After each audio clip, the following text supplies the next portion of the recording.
Malam saudara sekalian, kita senang John Mawikere kembali bersama dengan kita. Mudah-mudahan seterusnya.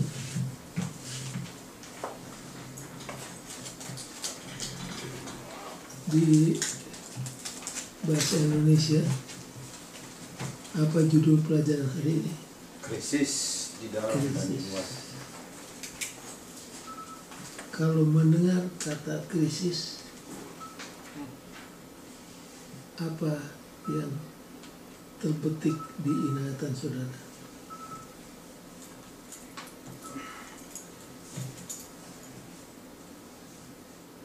Oh, kita dalam keadaan krisis sekarang.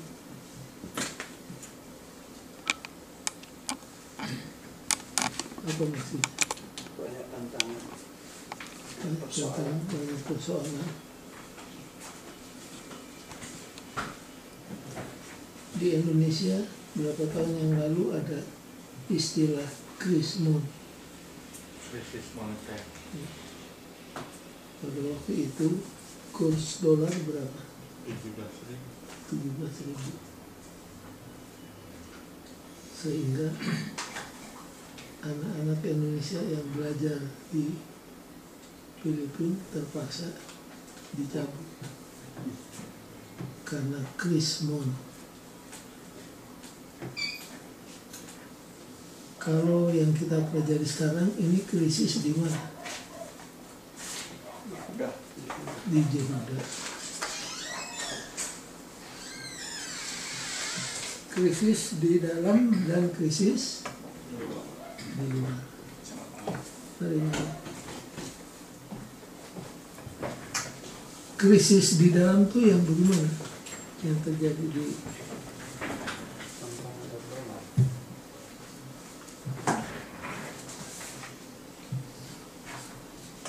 krisis di dalam. Ya. Mereka tinggalkan Tuhan dan mereka adopt substitutnya, yaitu berhala.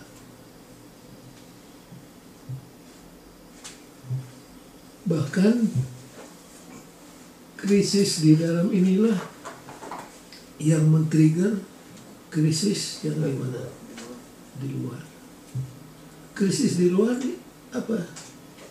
Di luar. Assyria. Babylon sudah siap-siap untuk menghancurkan Yehuda. Jadi krisis di dalam inilah yang menjadi penyebab krisis di luar. Memang kalau saudara nanti baca, ada 3P yang terlibat di dalam krisis di Yehuda ini. Kalau dalam bahasa Inggris, P pertama apa?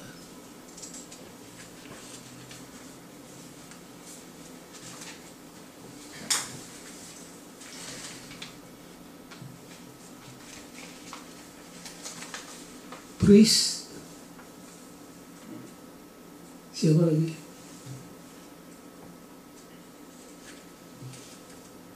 Prophets.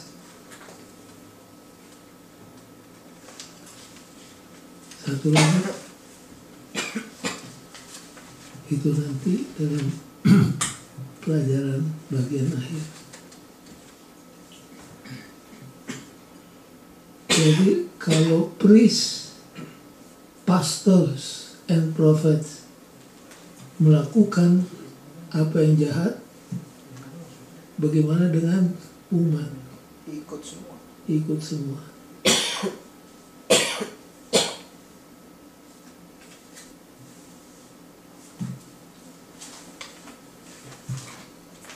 Baik, sekarang kita akan belajar sejarah. Ada yang sudah pernah kita ketahui sebelumnya, ada juga mungkin yang belum pernah. Kita mulai dengan keluarnya Israel dari Mesir. Kalau ditanya tahun berapa itu terjadi? Tadi masih ingat? 1445. Oke. Gereja Advent berpegang kepada tahun 1445 BC sebelum Masehi. Jadi saudara-saudara harus ingat, tidak boleh dilupakan. Apa tengah malam atau tengah hari, sore, pagi, kalau saudara ditanya, sudah bisa jawab bahwa bangsa Israel keluar dari Mesir tahun 1445 BC. Kalau keluar tahun 1445 sampai di Kanaan itu tahun berapa? 40 tahun kemudian. Tahun berapa? 1405 BC. Ya, kira-kira 1405.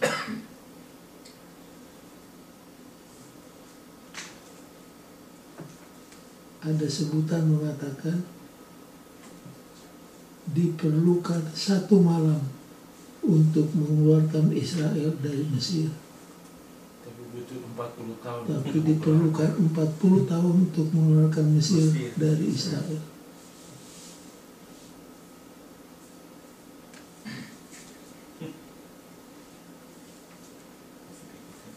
Memang waktu Israel dijajah di Mesir berapa lama? 215 tahun. Oke. 215 tahun. Selama 215 tahun dijajah di Mesir, mereka melupakan kebenaran, ajaran-ajaran yang benar dari pikiran mereka. Mereka sudah terpengaruh oleh gaya hidup Mesir, adat istiadat Mesir, sehingga Tuhan harus mengulangi kembali hukum-hukumnya, termasuk hukum kesehatan. Sebelum Israel masuk ke Mesir, sebelum keluaran, umat Tuhan sudah tahu mana yang haram, mana yang halal. Apa Nuh tahu mana yang haram dan halal? Tahu. Tuhan katakan Nuh, yang haram bawa masuk sekian pasang, yang halal sekian pasang. Nuh tidak bertanya, Tuhan yang haram yang bagaimana? Nuh sudah tahu, umat Tuhan tahu. Tapi waktu mereka dijajah di Mesir, nah di situ mereka lupa.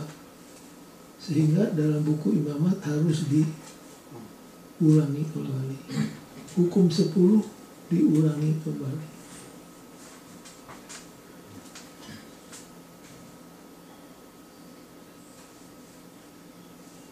Apa pesan Tuhan pada waktu mereka hendak keluar dari Mesir sehubungan dengan orang Kanaan? Apa Tuhan bilang? Kamu harus basmi semua. Sampai berapa jauh? Semua, sampai anak-anak, sampai keluarga, laki, perempuan. Yang jadi pertanyaan, mengapa? Mengapa? Supaya nggak ada balas dendam. Sebab kalau enggak, agama mereka akan menjadi agama kamu. Kebiasaan mereka akan menjadi kebiasaan kamu dan menjadi jerat. Kalau saya perhatikan ayat-ayatnya mengatakan, kalau sampai kamu berpeaceful coexistence. Apa peaceful coexistence? Hidup hidup damai berdampingan. hidup berdampingan dalam damai dengan bangsa kafir itu, maka mereka akan mengajar kamu. Mengajar apa? Mengajar agama mereka, terutama tentang penyembahan berhala. Jadi mereka akan mengajar kamu kalau kamu tidak binasakan. Dan penyembah agama mereka, penyembahan berhala, itu akan menjadi satu, jadi apa? Snare. Apa? Jerat. Jerat. Jadi apa?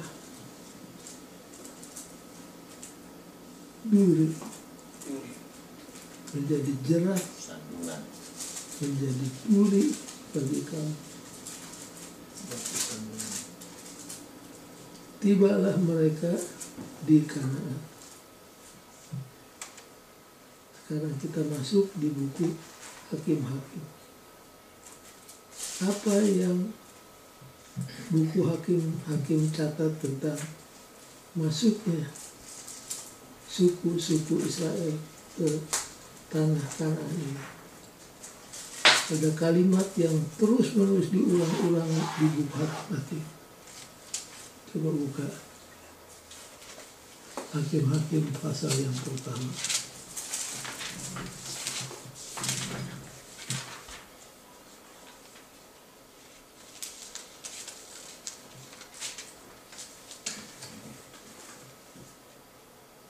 Pak Manur boleh baca?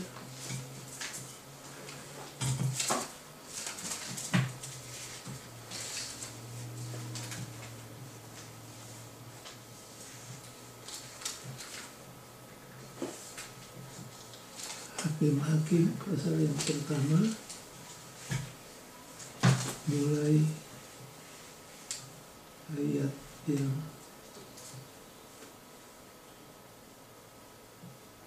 ke-21.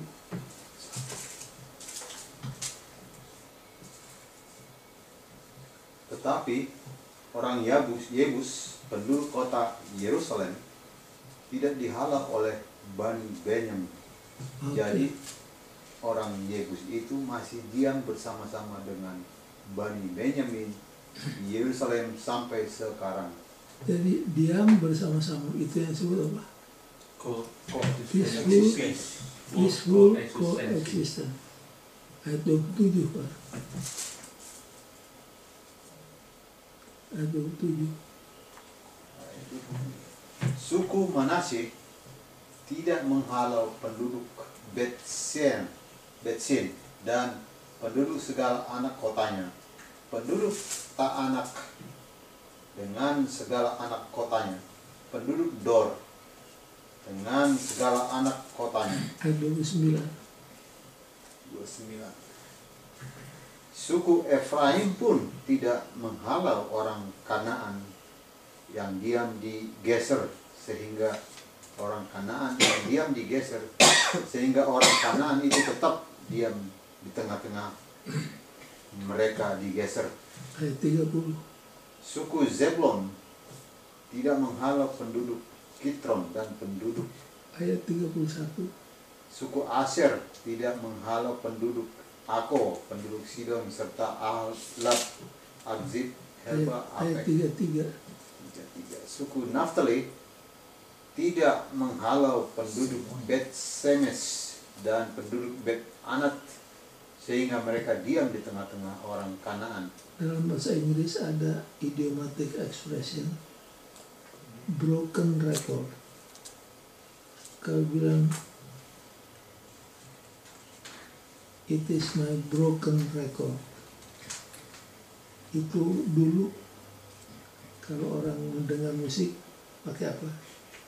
Piringan pakai gramafon, Itu disebut apa yang piring itu? piringan hitam. Record. Rekod ya. Rekod. Nah, kalau record ini sudah lama dipakai, kong retak, Dia berulang-ulang, apa jadi? Iya. broken record. Itu satu kalimat yang sama terus Diulang-ulang. menerus. Ulang-ulang.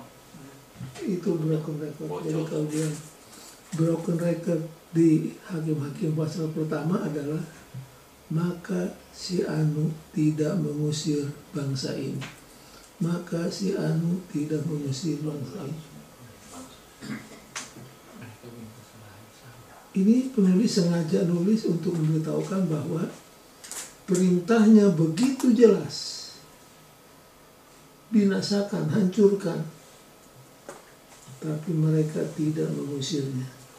Mereka tidak mengusirnya. Mereka tidak mengusirnya. Itulah cara Tuhan berbicara untuk menemplak manusia. Dan karena mereka tidak membinasakan bangsa Kanaan seperti perintahnya, apa jadi? Pasal 2 ayat pertama. Lalu malaikat Tuhan pergi dari Gilgal ke Bokim dan berfirman, telah kutuntun kamu keluar dari Mesir dan kubawa ke negeri yang kujanjikan dengan bersumpah kepada nenek moyangmu. Dan aku telah berfirman, aku tidak akan membatalkan perjanjianku dengan kamu untuk selama-lamanya. Tetapi kalau saudara dengar kata tetapi, siap-siap untuk sesuatu yang berbeda. Tetapi janganlah kamu mengikat perjanjian dengan penduduk negeri ini. Mezbah mereka haruslah kamu robohkan. Tetapi kamu tidak mendengarkan firman-Ku. Mengapa kamu perbuat demikian? Lagi aku telah berfirman, aku tidak akan menghalau orang-orang itu dari depanmu. Tetapi mereka akan menjadi musuhmu dan segala Allah mereka akan menjadi jerat bagimu. Setelah malaikat Tuhan mengucapkan firman itu kepada seluruh Israel, menangislah bangsa itu dengan keras. Maka tempat itu dinamai Bokim. Lalu mereka mempersembahkan korban di sana kepada Tuhan. Jadi inilah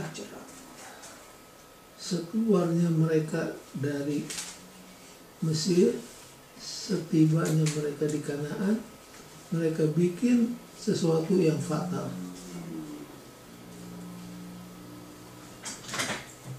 Kamu tidak membinasakannya, sehingga itu telah menjadi duri, menjadi jerat pada kakimu.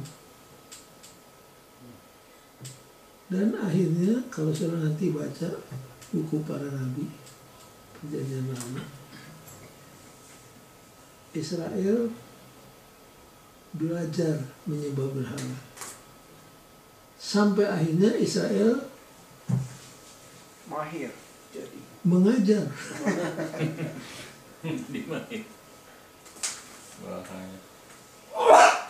Jadi Israel jadi gurunya.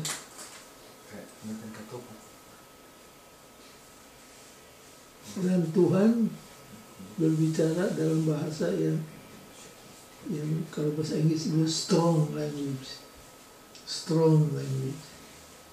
Israel diumpamakan seperti apa?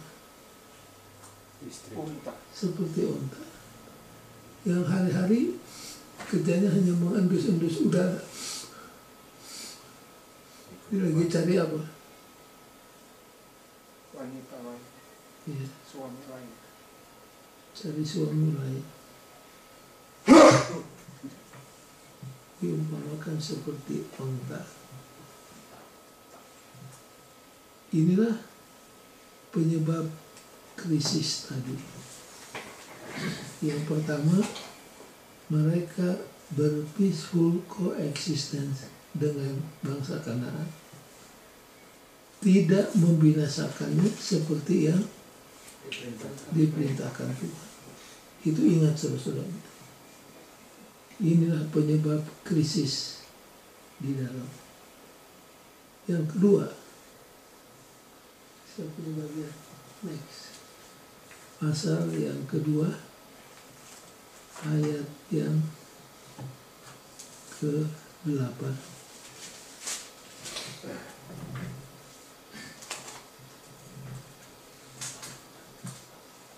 Dan Yosua bin Nun hamba Tuhan itu mati pada umur 110 tahun.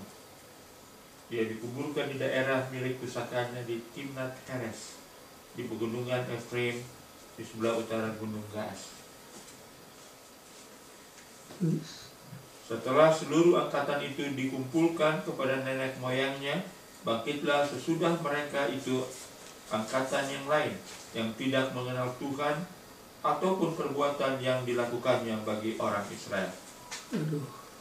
Lalu orang Israel melakukan apa yang jahat di mata Tuhan dan mereka beribadah kepada para Baal.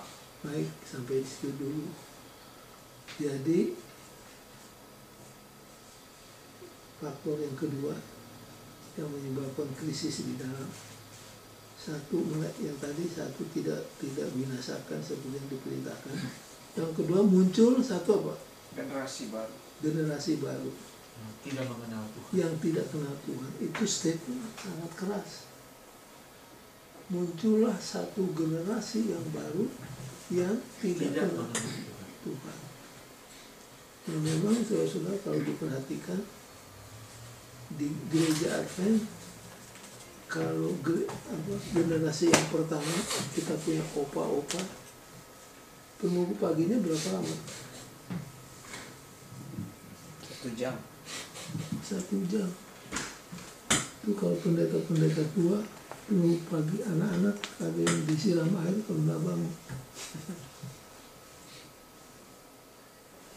Generasi pertama ke gereja bagaimana? On time. Dan sangat hati-hati. Di Manado saya dengar rambut keriting pun nggak boleh. Nggak boleh. Lipstick nggak boleh. Nggak boleh.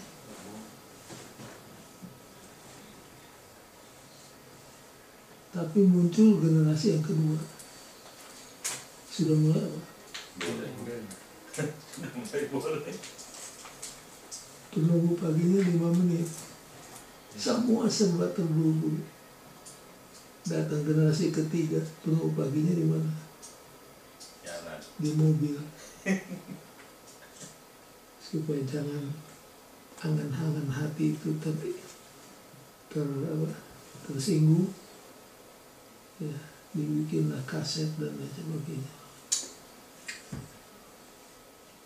Memang sangat disayangkan. Sindrom generasi yang baru yang tidak kenal Tuhan dan apa yang Tuhan perbuat.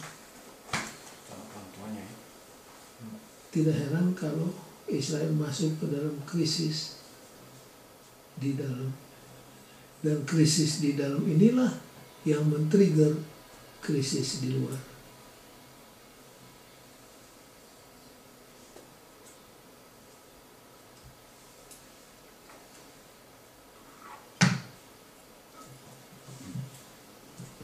Sesudah zaman hakim-hakim, lalu sejarah Israel mencatat masuklah berikutnya zaman siapa? Setelah zaman hakim-hakim, zaman raja-raja. Tahun berapa mulai? 1051. Bisa dimundurin ya, ada gambar itu yang bercabang itu ada di sini, bisa sementara Hilang rekamannya. hilang. Kan di stop nanti aja disediakan. Kalau sudah masih ingat, misalkan ditarik garis segini, garis lurus, akhirnya kan di sini jadi pecah 2. Ya. Ini sebelum pecah 2 ada 3 raja yang memerintah. Siapa raja yang pertama? Saul. Yang kedua? Daud. Ketiga? Masing-masing memerintah berapa tahun? 40 Gampang diingat ya, Saul 40, Daud 40, Salomo 40. Nah, si Saul naik jadi raja tahun 1051. Apa jadi pada kesudahan masa pemerintahan Salomo? Pecah dua. Jadi kalau saya baca Alkitab, setelah pecah dua, penulis Alkitab Perjanjian Lama pindah-pindah. Ayat ini mencatat tentang raja pertama. Tiba-tiba di ayat berikutnya saudara bingung, loh kenapa pindah ke Yehuda?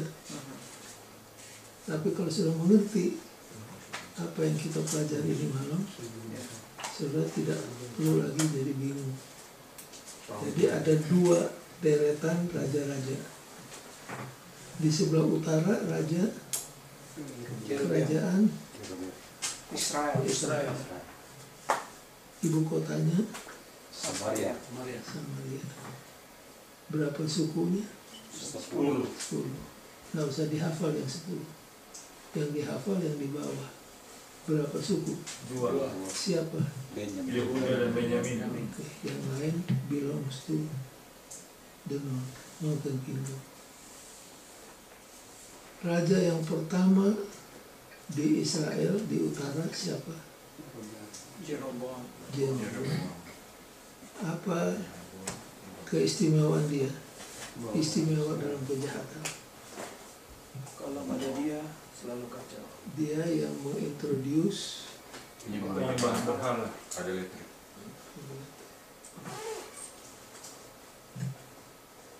di mana didirikan itu tempat berbaktinya.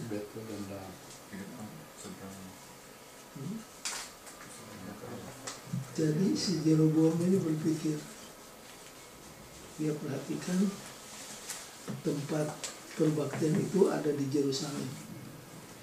Kalau terus menerus ya, rakyatnya pergi ke Yerusalem, bisa-bisa akan apa? Akan hijrah semuanya. Jadi dibikinlah tempat berbakti tandingan. Satu di Betel, satu di mana? Yerusalem. Dan Di Dan. oh di Dan. Jadi dia umumkan, saudara-saudara, kalau mau berbakti tidak perlu mesti ke Yerusalem. Cukup di mana? Di Dan dan di Betel. Jadi agama tandingan dibuat. Dan Jeroboam dikenal di Alkitab sebagai apa? Apa gelarnya? Membawa Israel kepada dosa. Dosa ya. Yang menuntun Israel ke dalam dosa. Yang menuntun Israel ke dalam dosa. Bisa saudara nanti itu berapa kali?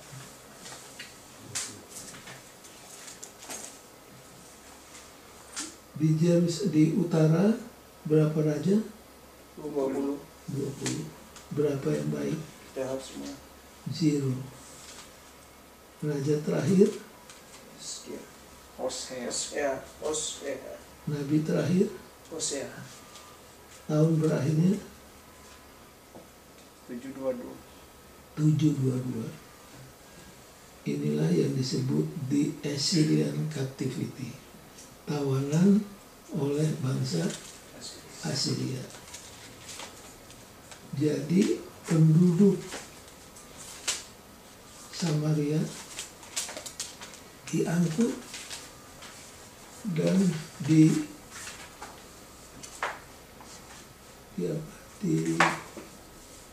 apa istilahnya, deportasi, dibawa ke negeri-negeri kafir, dan sebaliknya orang-orang kafir dimasukkan ke Samaria. Terjadilah apa? Amalgama antara yang benar dan yang palsu. Itulah latar belakang sejarah mengapa orang Yehuda sangat-sangat membenci orang Samaria. Karena Samaria itu perpaduan antara yang benar dan yang salah.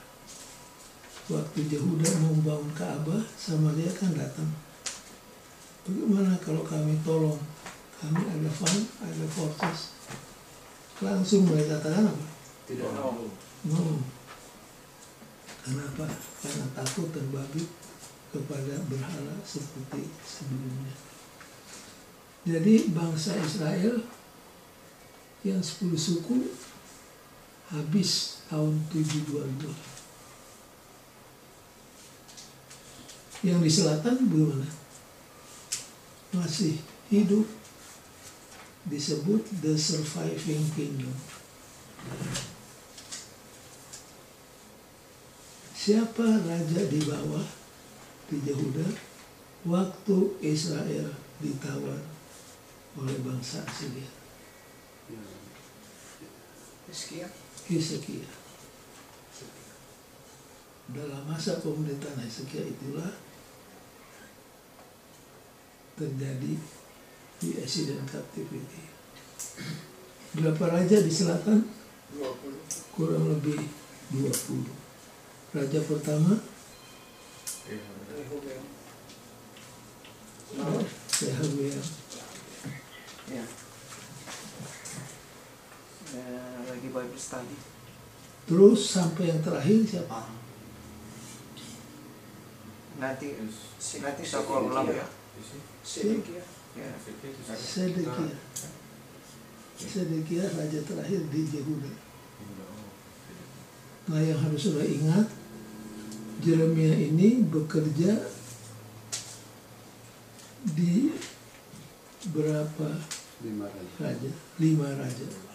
Siapa? Yosia. Yoakim, Yoyakim. Yoacim, dan Sedekia. Sedekia. Yoyakim, M dulu ya. Yoacim, Yoyakim, N, Yoacim, baru Sedekia. Yoacim. Berapa kali Yerusalem diserbu oleh Nebukadnezar? 2. 3 kali. 3 kali. 1 di mana? Tahun 606, 6.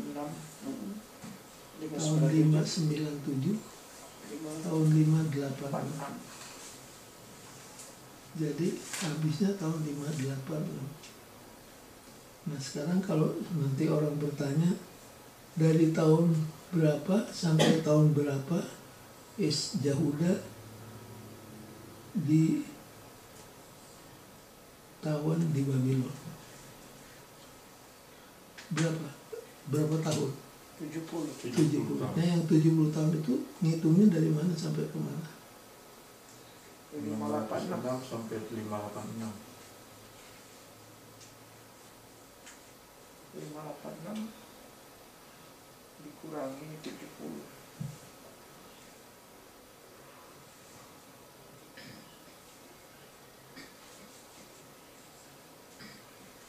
Itu dihitung dari tahun 605.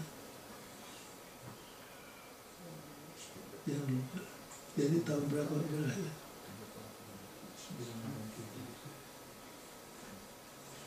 605 kurang 70. Berapa?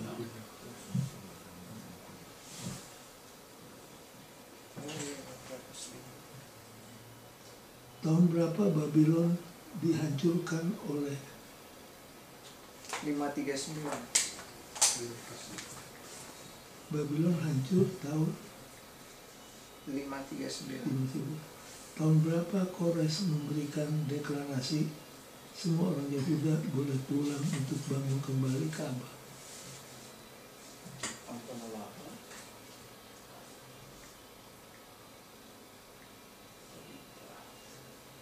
Jangan lupa Babylon hancur tahun 539. Dekret yang pertama keluar dari Raja Kores tahun 536, 535. Dekret yang kedua turun lewat Raja Darius tahun berapa? Nah, tahun berapa? 520. Baru dekret yang ketiga Artasastra itu tahun 457. Kenapa kita pilih tahun 457? untuk menghitung 2300 kali pada petang. Nah jangan lupa kalau sudah baca, memang semua ada perintah untuk membangun, untuk ini, untuk itu. Tapi perintah yang full untuk bangun semuanya, Ka'bah, kota, dan pengembalian otonomi kepada Yehuda itu baru terjadi tahun 47. Makanya kita untuk menghitung 2300 kali 2300 kali apa? Petang dan Jangan bilang pagi. pagi dan petang ya. Petang dan pagi. Itu dihitung dari 457 sampai 1844. Itu adalah sejarah yang harus sudah ingat. Nah, di mana tempatnya Yeremia? Sekarang sudah tahu bahwa Israel itu kan ada dua, ada yang di utara, ada yang di selatan. Sudah harus tahu nabi mana kemana. Yeremia di Yehuda. Umumnya semua nabi di mana? Yehuda. Di Yehuda. Hanya beberapa saja yang di utara. Jadi yang dihafal jangan yang di selatan, yang hafal yang di utara sedikit. Dan saudara sekarang sudah tahu nabi mana yang melayani sebelum tawanan, mana yang melayani zaman tawanan, mana yang melayani sesudah tawanan. Yeremia di mana? Sesudah Yehuda. Yerusalem. Yeremia Sebelum sesudah. dan sesudah. Dia cuma sampai di Palestina. jadi dengarkan sehubungan dengan exile, pembuangan, nabi-nabi jatuh dalam 3 golongan. Pre-exilic prophet, nabi-nabi yang melayani sebelum tawanan. Exilic prophet, nabi-nabi yang melayani pada zaman tawanan. Dan post-exilic, nabi-nabi yang melayani sesudah. Yeremia yang mana?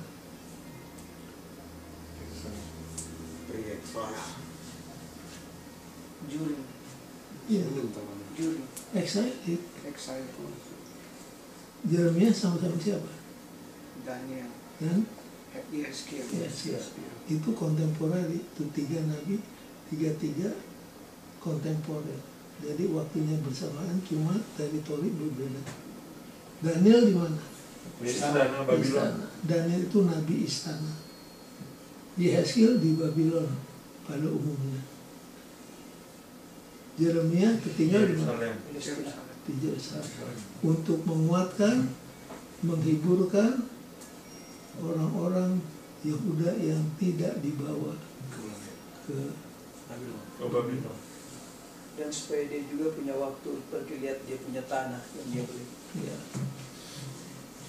Itu detailnya kita akan pelajari. Baik, sampai di sini apakah ada pertanyaan sebelum kita lanjutkan? Jadi saudara-saudara sekarang kalau belajar nabi-nabi, nabi-nabi itu bisa dibagi menurut beberapa cara. Satu, menurut tulisan.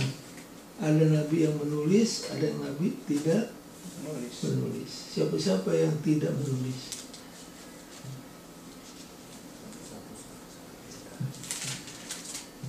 Elia, Elisa. Elisa. Yeremia nulis. Yeremia ada tulisan.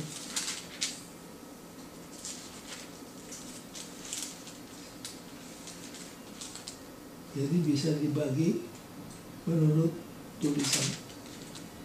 Ada nabi-nabi yang hidup di zaman sebelum, selama, dan sesudah masa tawanan. Ada nabi yang di Yerusalem, ada nabi di Samaria. Baik, kalau tidak pertanyaan kita lanjutkan. Jadi sekarang saudara sudah tahu di mana posisi Yeremia. Dan itu harus dihafal. dan jangan dilupakan. Supaya jangan dilupakan harus ditulis dan diulang-ulangi sampai akhirnya ada di luar kepala saudara. Di antara raja-raja yang di Yehuda, paling sedikit ada beberapa orang yang disebut dan dia berbuat baik di hadapan Tuhan. Yang paling terkenal siapa? Josia. Josia. Apa yang dibuat oleh Josia? Reformasi. Berhala-berhala. Hancurkan. Josia ini sudah kenal sama Tuhan sejak dari kecil. Umur yang masih relatif muda sudah tergerak untuk memugar Ka'bah yang sudah tua dimakan usia. Josia inilah yang memerintahkan renovasi. Waktu direnovasi apa yang terjadi? Menemukan Torah. Buku yang hilang. Bayangkan gulungan Alkitab hilang di mana? Ka'bah. Di Ka'bah. Bayangkan Alkitab hilang di mana? Ka'bah. Di Ka'bah. Itu ironis. Jadi orang baca apa selama hilang? Makanya waktu dibaca di depan raja, raja apa? Koyakan pakaiannya. Mengadakan reformasi, revival besar-besaran.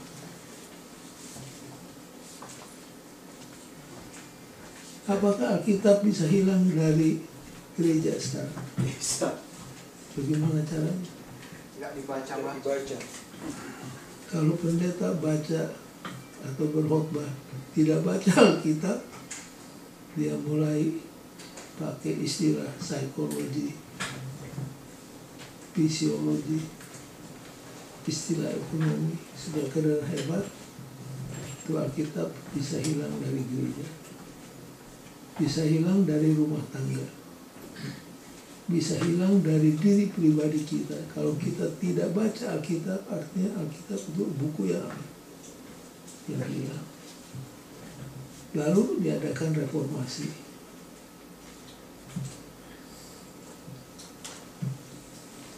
Cuma sayang Josia mati Mudah. sangat muda, untimely death. Waktu Josia mati, Yeremia masih muda sekali. Tapi dia ikut menangisi Raja Josia yang mati waktu itu. Yang berikutnya yang hebat dari antara Raja Yehuda siapa? Hizkia. Apa yang dihancurkan?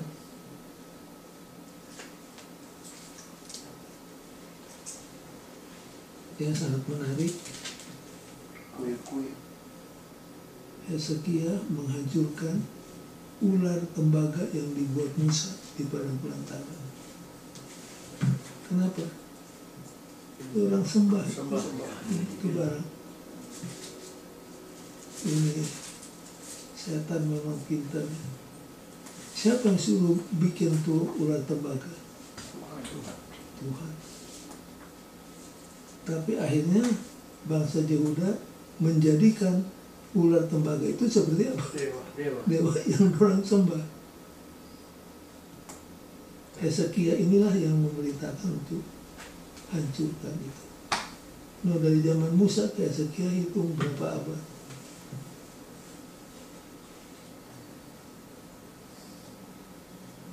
Tapi pertanyaannya pendeta, tapi kenapa Tuhan suruh pandang kepada ular supaya engkau selamat? Jadi seperti bikin mengajar mereka menyembah tuh ular. Pandanglah kepada ular dan kau akan sembuh. Itu di Padang, terus di Padang sudah berlaku itu, tapi orang sembah terus. Ya, tapi artinya ide memandang kepada ular itu sudah memancing untuk menyembah ular. Simbol Tuhan. Karena memberikan kesembuhan. Waktu bangsa Israel mengeluh terus, Tuhan izinkan ular-ular yang ada di sekitar mereka masuk ke tenda. Satu-satu dipagut sampai mereka berteriak-teriak, "Musa, tolong bicara sama Tuhan. Kami dipagut oleh ular ini." Lalu Tuhan katakan, "Buatlah Ular tembaga. ular tembaga." Apa ada jalan lain? Iya, makanya Tuhan bisa ambil jalan lain. Sembuhkan tapi dibikin ular.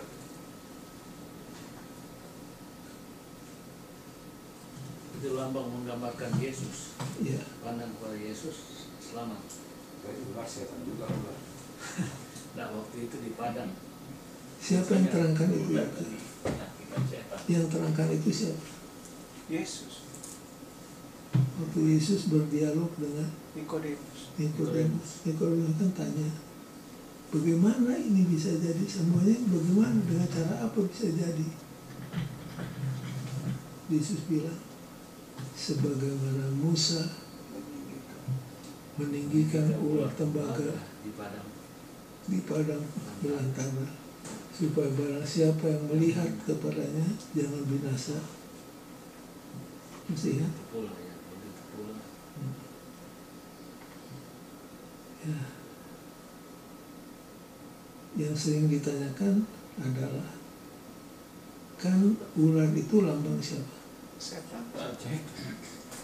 Kenapa sekarang kok ular dipakai untuk melambangkan Nah itu Yesus? Jawabnya apa? Ayat mana untuk jawab ini pertanyaan?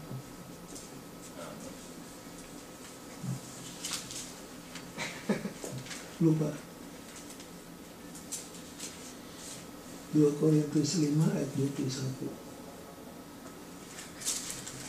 Jangan pernah lupa itu ayat.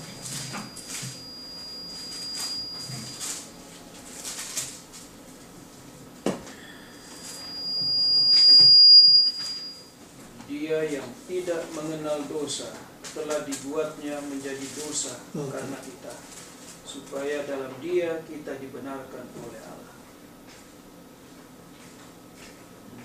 Baca bagian pertama. Supaya dia yang tidak mengenal dosa dijadikan Berdosa. Dibuatnya berdosa.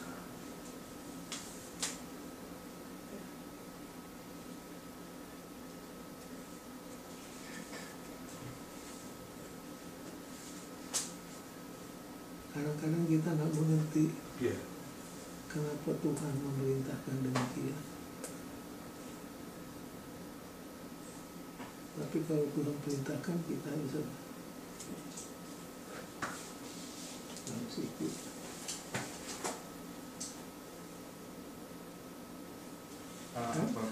Pertanyaan pendeta, apakah itu tadi yang mengenai bangsa-bangsa Jebusi dan yang lain-lainnya itulah dasar di mana kita tuh yang sekarang ini tidak boleh ikut ekumene?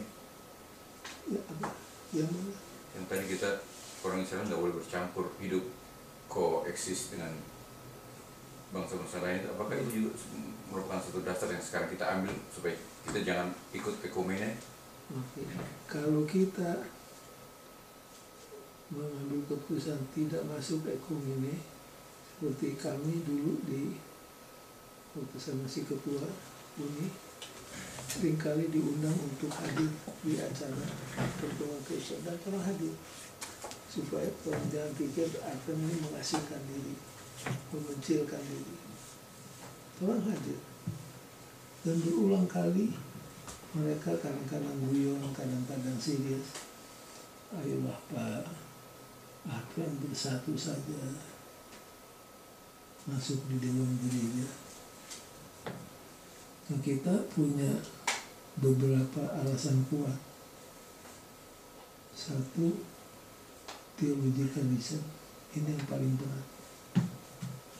Theologicalism. Kalau sudah baca Mukadimah Dewan Gereja, hari kebaktian itu hari apa? Minggu. Kalau kita tanda tangan, artinya kita apa? Terima. Itu satu. Kedua, dari segi sejarah. bagaimana liku-liku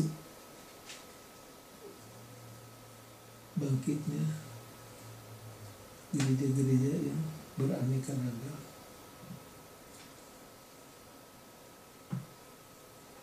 Mereka percaya orang mati itu masih rohnya masih hidup.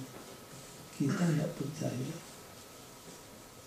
Jadi dari segi doktrin, nah lalu Advent seringkali katakan kalau gitu Advent kelihatannya mau memenjilkan diri. Benar, kita di gereja Advent siap membantu kalau diperlukan. Contohnya di PBB. Dulu Advent tidak ada nama di PBB. Tapi sejak bulan Mei tahun 1985, PBB sendiri minta Advent untuk hadir, mengirimkan delegasi resmi. Jadi kalau PBB ada sidang umum menyangkut kesejahteraan sosial, menyangkut hak asasi manusia, Advent dipanggil dan kita bisa bicara di forum tersebut. Apalagi PBB melihat tiap kali terjadi bencana, yang pertama muncul siapa? Salvation Army. Itu dia, Salvation Army. Orang nomor berapa? 2. Nah, heran Nyonya White tulis di buku Balfour Ministry, saudara-saudara jangan ganggu, jangan ejek orang-orang Salvation Army. Kita kan sudah bilang, lihat nak pendorong sebuah dansa di pinggir jalan. Jangan, because they know what they are doing. Mereka bantu orang miskin. Jadi waktu Advent dilihat sangat aktif, PBB memperhitungkan posisi Advent di sidang forum PBB. Jadi kita sudah dikenal oleh karena aktivitas kita. Advent mau bersatu, tetapi ada batasnya. Jadi kita tidak percaya apa yang disebut unity at all cost. Nah kita nggak terima doktrin unity at all cost. Unity at all cost artinya kalau perlu doktrin kita korbankan. Seperti Paus kan sekarang usaha yang gencar dari kepausan adalah untuk merangkul kembali Protestan yang dulu dianggap oleh Paus itu heretik itu yang murtad. Jadi dulu Katolik kalau sebut Protestan yang murtad, strong language. Tapi di konsili tahun 62 sampai 65 Vatikan Council noturunnya begini tebal. Sudah lihat perubahan Katolik strategi. Heretik, istilah itu dihapus dari kamus mereka, diganti dengan apa? Separated brethren. Dari orang Katolik kalau sebut Protestan sekarang separated brethren, saudara yang terpisah. Yang kedua, kalau dulu Katolik melarang anggota baca Alkitab, sekarang di mana-mana Bible study group dianjurkan. Yang ketiga, tadinya Katolik menutup diri kepada karismatik. Sekarang karismatik sudah membobol ke dalam gereja Katolik. Lutheran didekati, bagaimana kalau orang bersatu seluruh? Don't worry about doctrine. Lutheran sudah setuju. Patriark dari Greek Orthodox sudah setuju mau bersatu. Jadi kita sedang melihat nubuatan di buku Wahyu sedang apa? Sedang digenapi di depan mata kita. Jadi begitulah. Jadi kesimpulannya beda, itu pendirian kita terhadap Kristen yang lain tidak seperti kita memandang Israel itu melihat orang Jebusi gitu. Ya dulu tuh kenapa sampai Tuhan melarang supaya kamu jangan terbabit dan belajar tentang dosa mereka. Ada persamaannya tapi ada perbedaannya. Nah, kalau katakan kita harus memisahkan diri, di Korintus kan ada ayat 2 Korintus 6 ayat 14. Jangan kamu bersekutu dengan dunia. Nah, banyak orang menafsirkan ini literally, tidak dikatakan mengisolir diri, tapi jangan,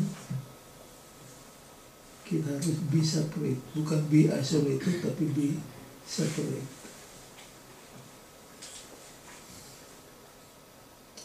Oke, dikit lagi. Kemudian itu udah ini Jeroboam, akibatnya adalah apa? Assyrian captivity. Lalu Israel bagaimana? Disappear from history. Hilang. The Lost 10 Tribes. Sekarang saya sudah tahu tahun 722. Siapa yang hancurkan? Assyria. Assyria. Ya. Next. Belum. Next. Dicatat. Udah, dental. nggak mau difoto. Saya taruh outline-nya supaya gampang begitu. Udah. Kalau saudara sudah catat ini, bukunya jangan ditutup untuk selama-lamanya.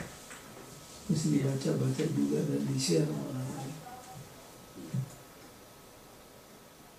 Baik, the background of Jeremiah Scroll. Waktu itu ada berapa kerajaan?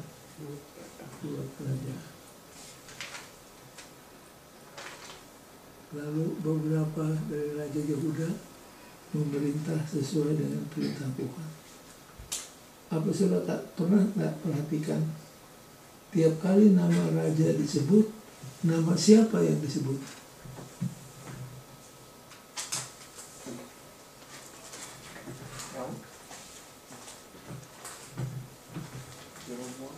Namanya.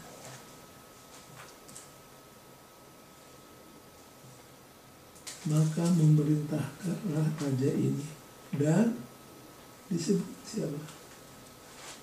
Nabinya. Mengajar seperti Raja Daud. Seperti Daud. Pernah perhatikan Nama ibunya, apa? nama ibunya. Nama ibunya, bukan nama bapaknya. Bikti. Dan si ini menjadi raja tahun sekian. Ada ibunya adalah kenapa? Ibunya yang mendidik dia. Pengaruh ibu itu sangat bagus. Bayangkan ibunya disebut, coba cari ibunya. Nggak heran waktu Al-Bait dapat khayal tentang api neraka dan kulihat siapa? Nero. Nero dan Ibunya. untuk melihat hasil pekerjaannya.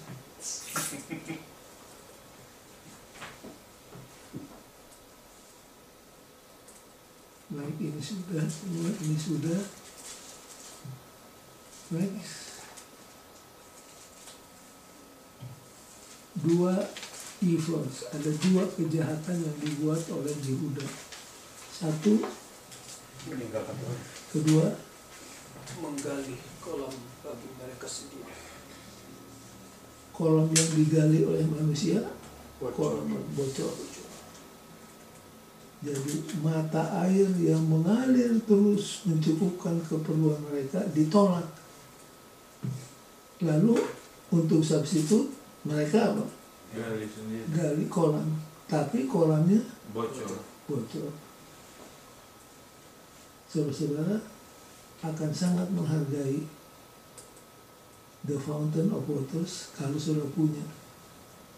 Waktu kami melayani di rumah sakit Advent, rumah kontrakan kami tidak jauh dari rumah sakit. Walaupun kamar mandinya tidak pakai atap, jadi kami kalau mandi malam lihat bintang dan bulan, siang lihat matahari. Yang ada atap turun di kamar mandi. Tapi ada mata air. Tidak pernah habis. Selama kami berapa tahun di rumah sakit, tidak pernah satu hari air habis. Mengalir terus di dapur. Nah, tetangga-tetangga tahu. Sumur-sumur di kampung sudah kosong semua. Yang ada air musim kemarau. Jadi orang ngantri minta air di dapur. Itulah mata air. Siang malam, kemarau, musim dingin, mengalir terus air. Itulah yang ditolak oleh siapa? Israel. Orang gali apa? Kolamnya Bocor. bocor. Di Manado istilahnya telaga, buka telaga. Dipastikan telaga itu jangan bocor. Kalau bocor, air ikannya mati semua. Ini adalah satu peringatan bahwa kalau orang meninggalkan Tuhan, dia pasti akan cari substitusi. Dan semua substitusi tanpa Tuhan adalah kolam Bocor. Saya baca di Perancis, di Paris, ada seorang anak muda, dia konsultasi kepada seorang psikiater ilmu jiwa, ahli ilmu jiwa. Dia mengeluh, saya punya kehidupan, uang cukup, kekayaan banyak, tapi selalu depresi, takut mati, dan lain sebagainya. Lalu psikiater itu ngomong begini, kamu kan tinggal di kota Paris. Iya, di kota Paris ini ada seorang artis yang jago. Pendeknya kalau kamu nonton dia, kamu akan ketawa, kamu akan senang. Kalau di Jakarta itu Gepeng, masih ada Gepeng. Tukang bikin ketawa orang. Jadi psikiater bilang sekali-sekali kamu pergi nonton dia supaya kamu jangan depresi terus. Dia bilang, dokter, saya orang itu. Saya namanya Grimaldi, nama Perancis. I am Grimaldi. Dia dari luar kelihatan dia ketawa-ketawa, di belakang dia Hancur. begitulah hidup manusia. Lalu janji Tuhan apa? Kalau mereka setia, janji Tuhan di sini.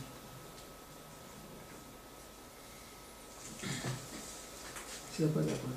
Yeremia 2 ayat 2 dan 3.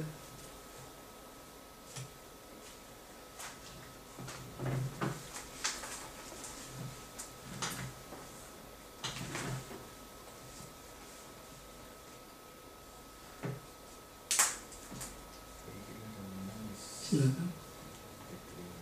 Pergilah, memberitahukanlah kepada penduduk di Yerusalem dengan mengatakan, beginilah firman Tuhan, aku teringat kepada kasihmu pada masa mudamu, kepada cintamu pada waktu engkau menjadi pengantin.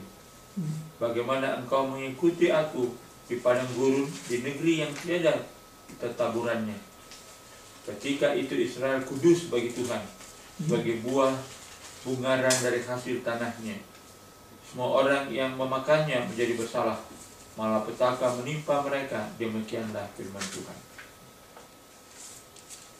Apa janji Tuhan?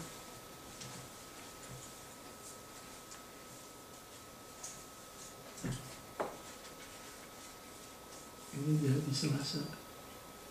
The promise that God made to the nation when they were faithful.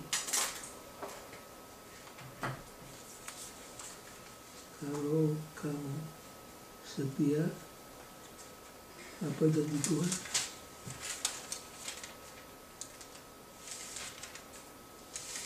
Bahasa Inggrisnya ya.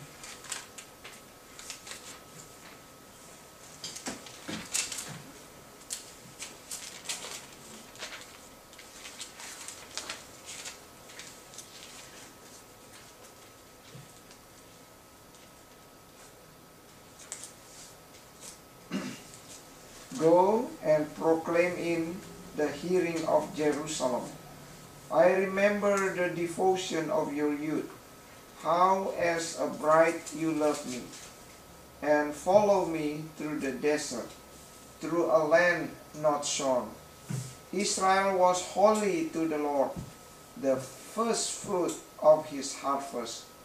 All who devour her were held guilty, and disaster overtook them.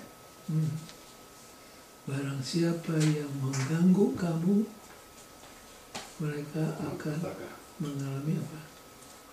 Malapetaka.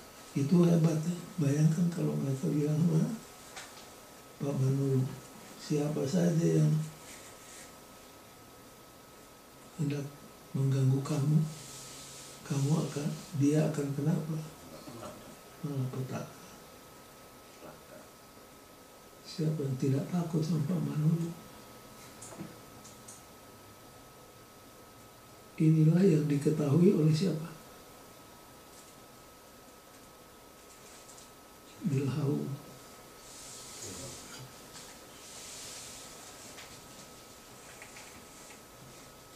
Tidak ada satu pun kutuk yang jatuh kepada umat Tuhan kalau umat Tuhan faithful. Inilah yang diketahui oleh Bilhaum. Bilhaum berhasil atau tidak? Tidak. Berhasil atau tidak? Berhasil. Berhasil pada akhir. Kalau saya baca betul-betul, berhasil dia.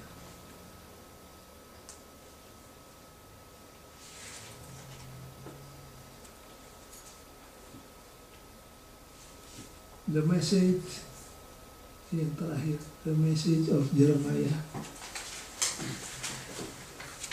Apa message-nya?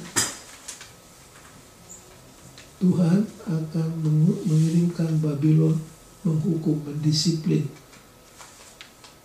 Jadi Jeremiah katakan lebih baik kamu apa? Menyerah. Surrender, angkat bendera putih, menyerah. Kau pergi ke Babylon. Karena rancanganku bukan rancangan yang membawa malapetaka.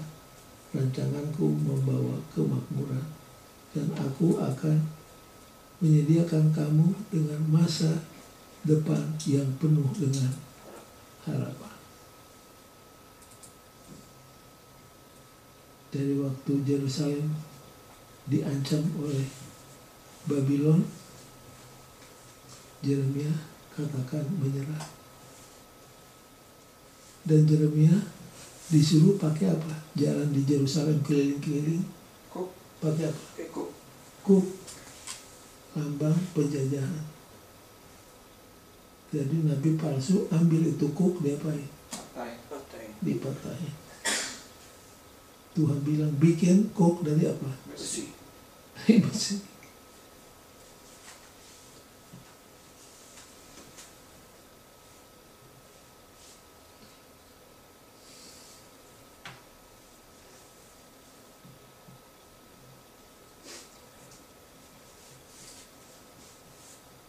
Kemudian ada satu lagi sebelum kita akhiri pembahasan kita malam ini.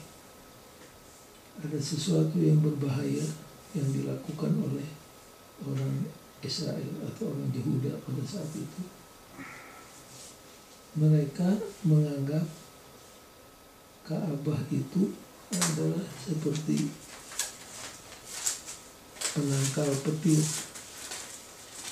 Saya tahu kan penangkal petir di atap rumah. Kalau penangkal petir itu ada di atap rumah, rumah kita tidak akan kena petir, karena ada penangkalnya. Nah, mereka pikir Ka'bah itu adalah apa? Penangkal petir. Jadi mereka selalu berteriak apa? The temple of God, the temple of God. Kami tidak takut karena kami punya the temple. Jadi Ka'bah itu dijadikan seperti jimat yang punya kesaktian tersendiri. Masih ingat waktu di zaman Elia mereka berperang dengan bangsa Filistin, lalu ada orang katakan bawa itu tabut perjanjian ke medan perang, karena mereka pikir dengan hadirnya tabut perjanjian musuh akan dihancurkan. Tapi bukan cuma musuh tidak dihancurkan, tabut perjanjian dibawa. Lalu kota tempat perbaktiannya dibakar. Kota apa? Kota apa?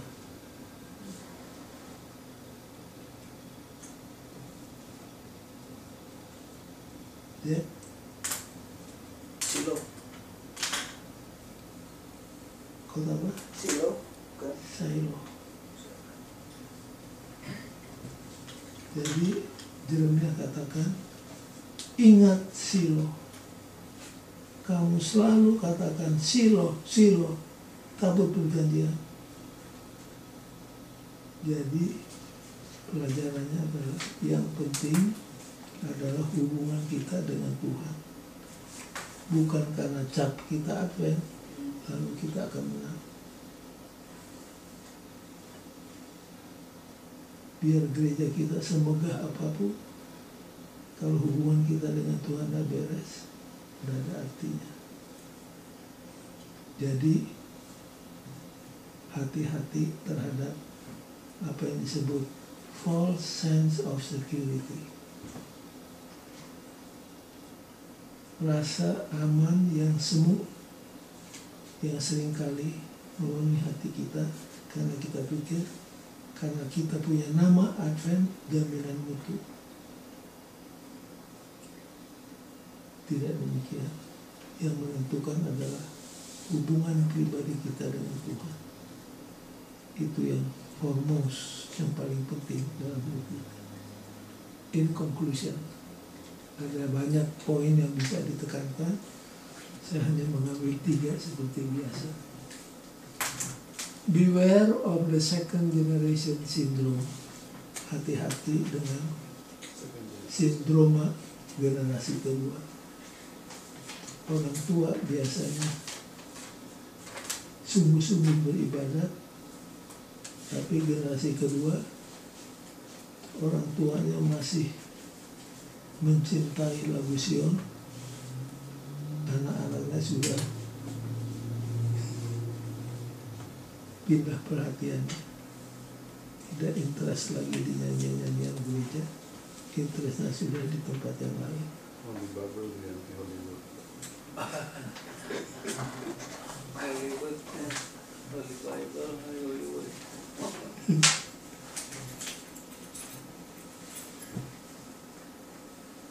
Beware of the false sense of security. Hati-hati terhadap rasa aman yang semu yang bisa menipu kita. Dan yang ketiga,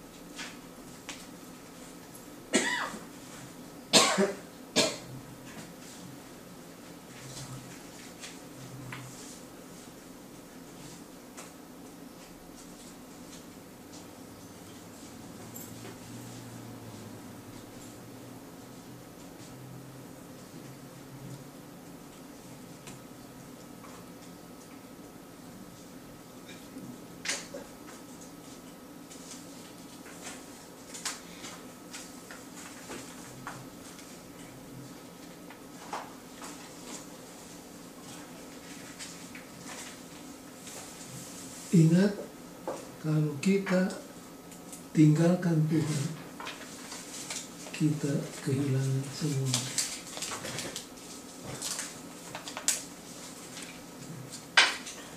Kalau kita tinggalkan mata air yang mengalir terus-menerus dan kita cari substitut, maka substitut itu ada seperti kolam yang Bocor.